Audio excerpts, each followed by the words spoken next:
mencari artikel sumbernya dari Google Scholar, tetapi melalui Publish or Perish. Di pilihan ada beberapa 3 tanda ini ya. Kalau yang tandanya 1, free data source, literatur yang bersumber dari Scopus. Nah, ini yang di-copy. Kalau kita sudah pernah menginput ini, API key ini, tidak ditanya lagi. Ya.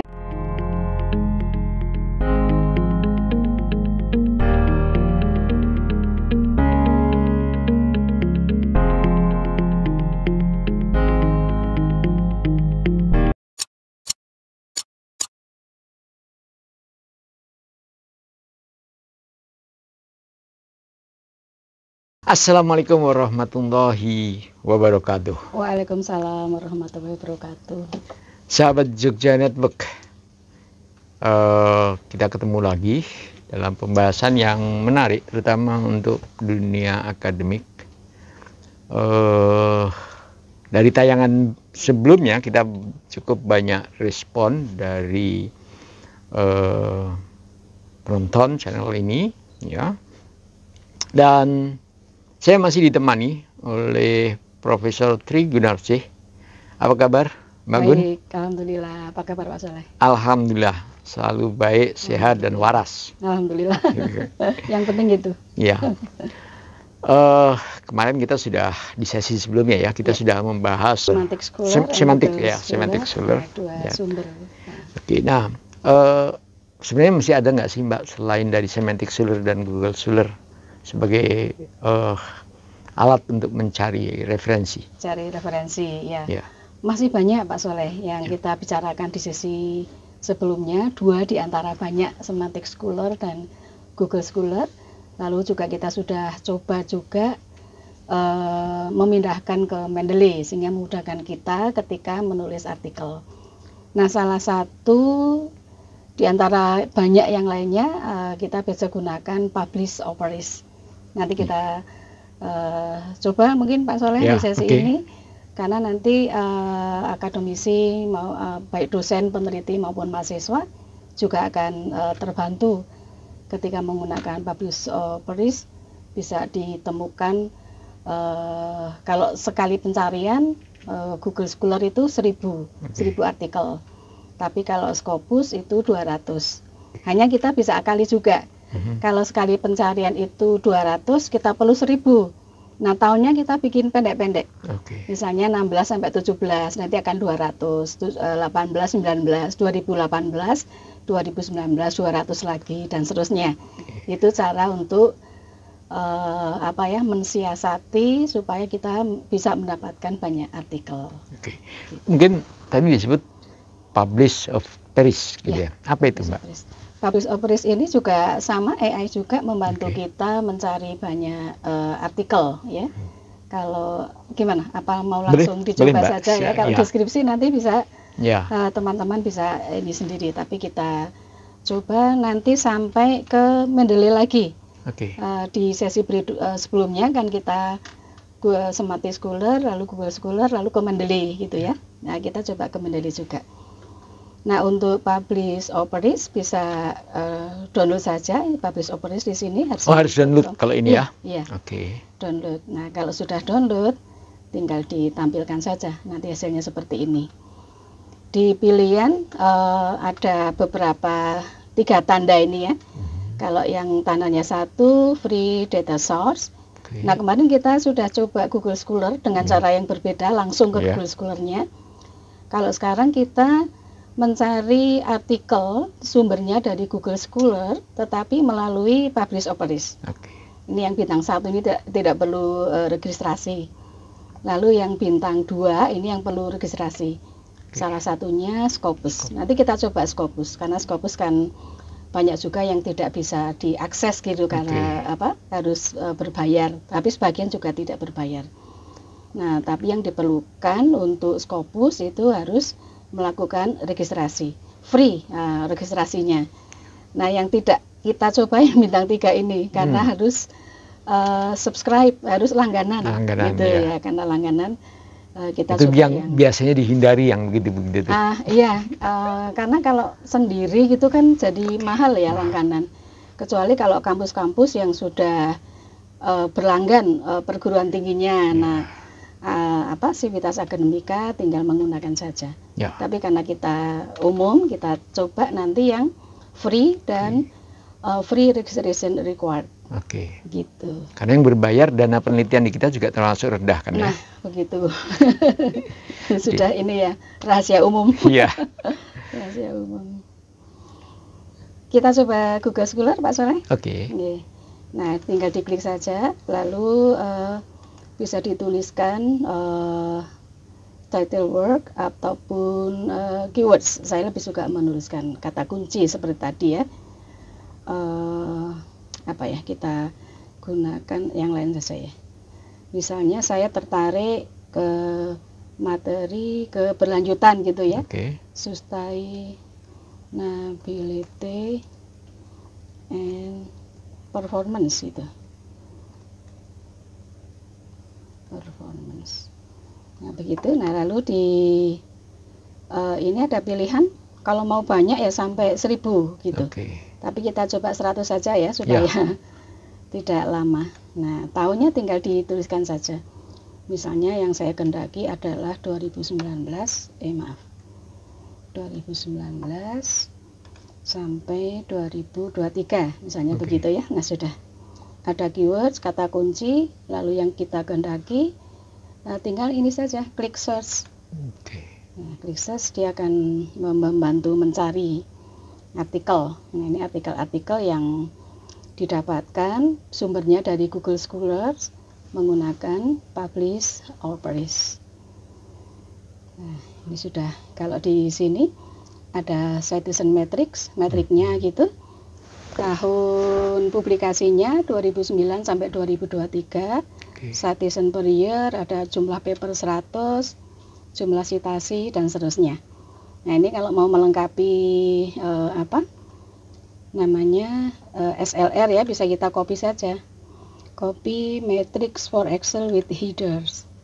Nah, tinggal dibuka file Excel, tinggal paste saja. Kalau ke samping tidak nyaman, kita bisa ini ya, bisa ubah. Tinggal di copy, lalu paste spesial, lalu kita transpose. Nah, lalu bentuknya sudah akan ke kanan begini. Ini kan akan lebih memudahkan ya. Source. Jadi ketahuan ini kemarin ambil dari mana? Sudah ada informasi metrik di sini. Ini untuk matriksnya. Kembali ke publish or perish. Nah, ini artikelnya. Kita bisa mengurutkan ini ya, citasi dari yang paling banyak disitasi gitu. Per year ke bawah gitu, semakin ke bawah semakin kecil citasinya. Lalu judul, ada authors, ada ranking. Kemudian, semakin banyak citasi itu juga mempengaruhi kualitas penelitian, Mbak. Semakin banyak citasi artinya orang menggunakan artikel kita untuk jadi rujukan. Ya, jadi semakin banyak ya, kalau mau melihat kualitas ya salah satunya dari citasi. Kan ada juga yang nulis tapi nggak ada yang mensitasi gitu, tidak dirujuk, tidak dibaca orang gitu. Ada juga kalau di ResearchGate juga ketahuan berapa dibaca, berapa download abstrak, lalu berapa disitasi, itu juga bisa dicari artikel kita. Itu ketika dinilai, penelitian itu dinilai, itu diperhatikan juga, oh rujukan ini citasinya memang banyak, jadi lebih terpercaya, begitu? Ada penilaian begitu? Bisa begitu, tetapi ketika menuliskan di daftar pustaka, kita tidak include-kan di jumlah citasi di daftar pustaka, tidak perlu. Ini hanya untuk catatan kita saja. Yang kita pilih adalah yang betul-betul banyak disitasi peneliti lain, gitu. Ini artikelnya Pak Soleh yang didapatkan ya. Lalu kita bisa copy juga ke Excel. Kalau tadi copy result itu untuk metriknya, yang tadi kita copy kan metriknya. Nah, kita bisa copy hasilnya, artikelnya, result for Excel with headers, supaya tahu apa judul artikelnya ya. Tambah Lebih sheet. aman kalau ganti sheet ya. Ya. Nah, sudah kita bisa copy di sini. Artikel yang tadi kita dapatkan. Nah, ini juga kalau saya komparasikan ketika saya kuliah dulu gitu ya. Ya. Mencari satu artikel, berapa artikel harus ke perpustakaan Betul, gitu. betul. Lalu mencari hard copy-nya betul, cari jurnal apa, kalau nggak melanggan ya nggak bisa, susahnya ini ya apa, Ya. susahnya minta ampun. Lalu caranya kalau zaman dulu, ketika sudah dapat artikel yang betul-betul kita akan gunakan jadi dasar penelitian, caranya melakukan ini di daftar pustaka kita telusur lagi gitu. Ya. Jadi satu-satu betul yang dilakukan. Nah, AI ini ya meskipun banyak pro dan cons, tapi tetap bisa banyak membantu para peneliti, para akademisi. Oke. Begitu. Ini untuk hasilnya. Lalu kita bisa undang juga ke itu Mendeley Oke. yang seperti sebelahnya. Nah, ada dua nih ya, tapi saya gunakan yang ini saja, yang Mendeley desktop. Mendeley juga download ya Ya, download dan free aplikasinya juga. ya. Ya, free juga aplikasinya. Ini kembali ke ini, ke mana? Publish Operis. Oke. Kalau tadi kita copy ke Excel baik untuk matrix maupun untuk artikelnya ya. Ya. Sekarang kita bisa save result. Nah, kita pilih yang RIS atau Reference Manager ini supaya kita bisa undang ke mana, ke Mendeley apa tadi. Saya tanggali sekarang aja ya. Hari ini. Ya. Nama filenya hari ini. Artinya Untuk kita harus trial. membuat folder di komputer kita ya, Betul. di perangkat kita. Ya, Referensi nih ya, Mbak ya. ya. Di save dulu. Ya.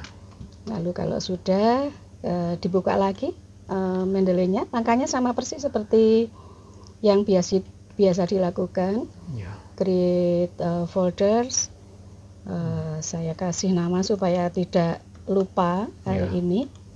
Nah, tinggal kita insert lagi seperti sebelumnya. Ya. Add files.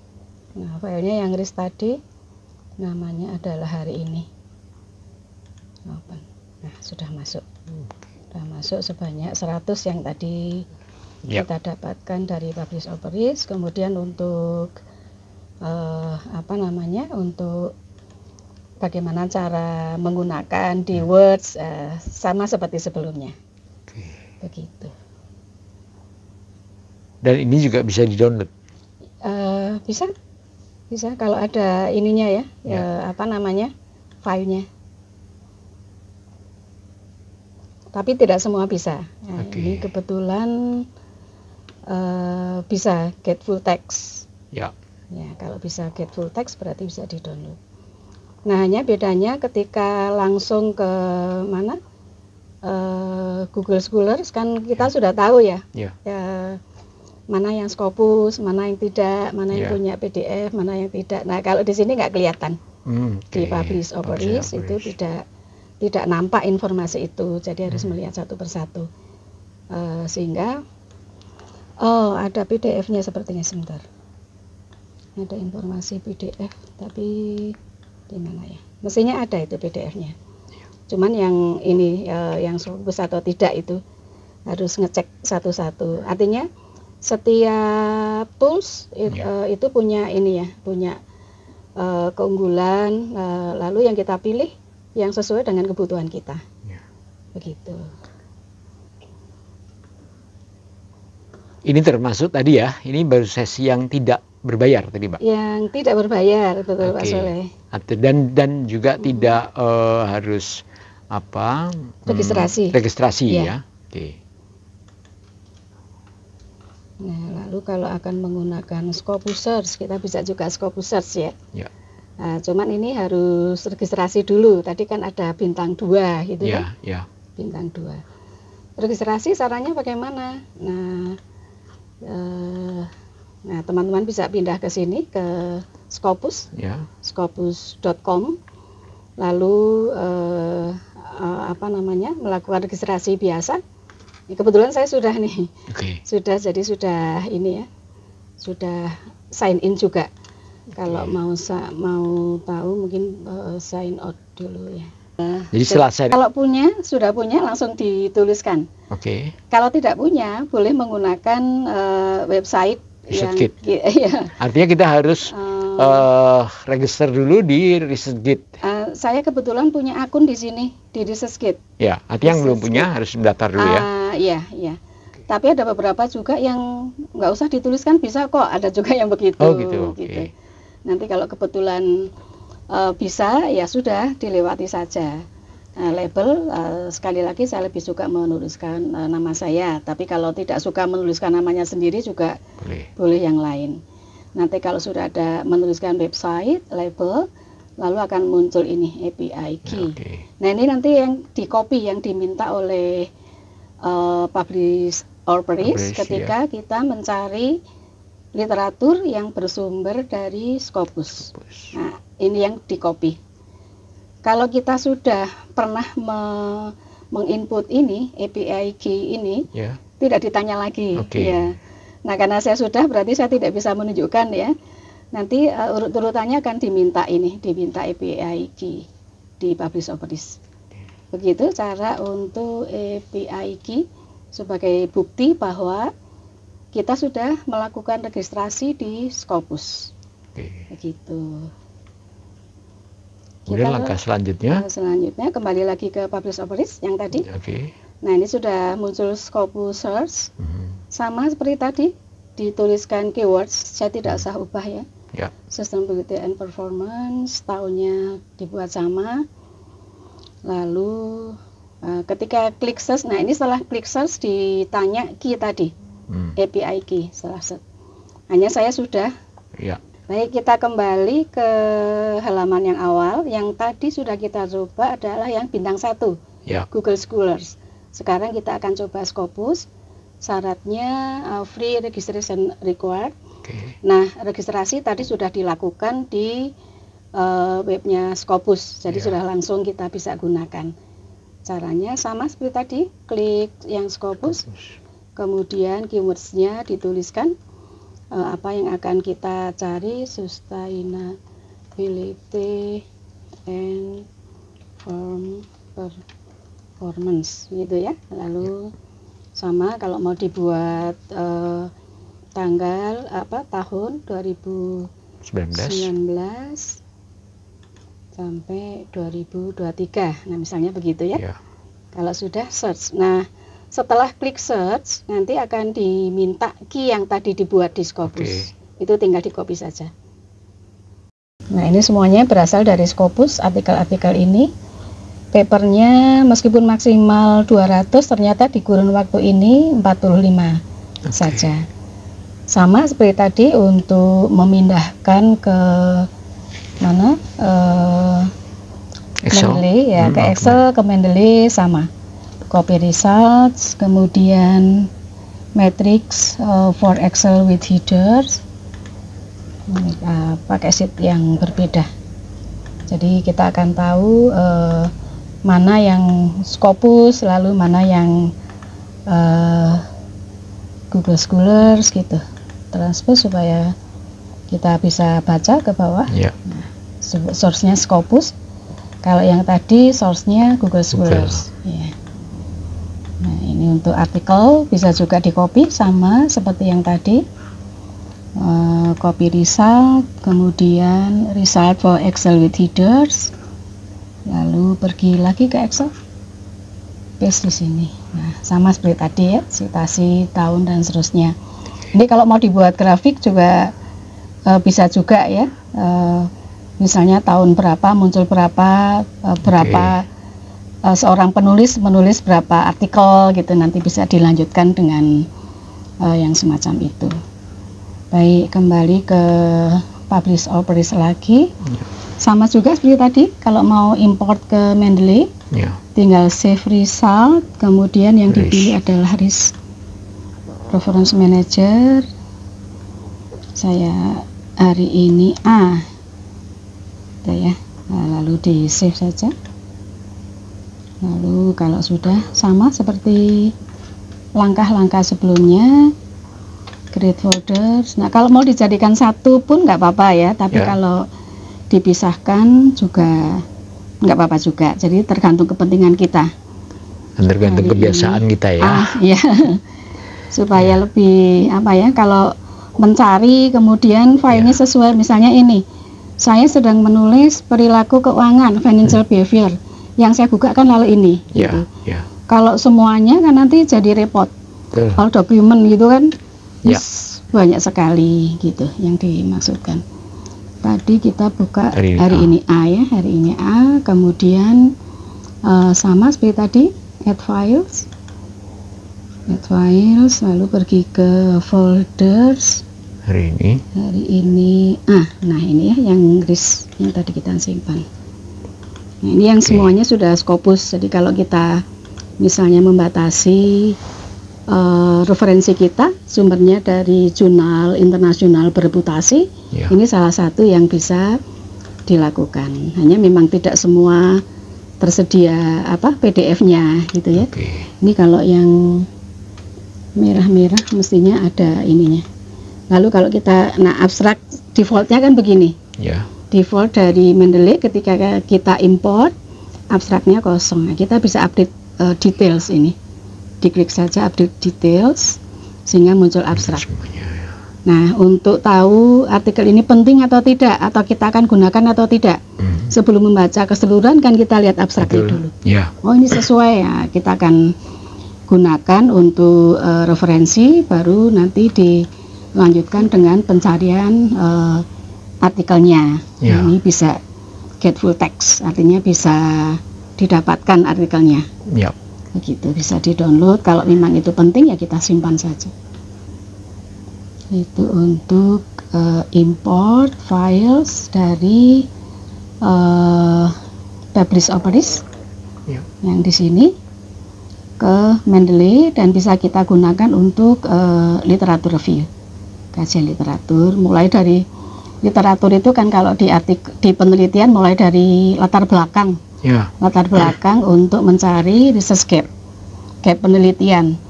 Jadi sebaiknya nanti ditabulasikan ketika sudah, lalu ada penelitian-penelitian yang misalnya temuannya pengaruh positif, temuannya pengaruh negatif, temuannya tidak pengaruh. Nah, itu kan berarti ada 3 kelompok. Research gap bisa didapatkan dari yang semacam itu. Tapi kalau semuanya sudah semua penelitian pengaruhnya positif semua, berarti sudah hold.